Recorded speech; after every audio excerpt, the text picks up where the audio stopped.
Hi అండి. శనగలండి evening time snacks కింద చాలా బాగుంటాయండి. మనం శనగలో 4 గంటలు నానబెట్టుకుని పక్కన పెట్టేసుకొని కుక్కర్లో కానీ లేకపోతే మామూలుగా కానీ ఉడికించుకొని తాలింపు వేసుకోవాలండి. తాలింపు వేసేసుకొని వేసుకుంటామో వేసేసుకొని దాంట్లో క్యారెట్, ఉల్లిపాయలు కలుపుకొని తింటే చాలా బాగుంటుందండి.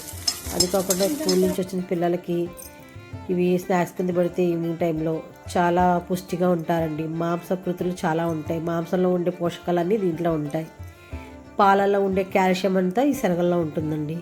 ఈ వర్షాకాలంలో స్కిన్ డిసీజర్ లాంటివి రాకోకుండా చాలా మేలు చేస్తాయండి పిల్లలకి కానీ పెద్దవాళ్ళకి కానీ. వీటి వల్ల చాలా శారీరక దృఢత్వం కూడా బాగుంటుందండి. కొంతమంది పిల్లలు సన్నగా ఉంటారు, వాళ్ళకి కండబుష్టి ఉంటుంది, బుద్ధిగా కనపడతారు ఈ శనగలు పెట్టడం వల్ల. వారానికి 3 సార్లు పెడితే మంచిదండి. చాలా బాగుంటుంది. ఒకసారి ట్రై చేయండి. ఉంటానండి.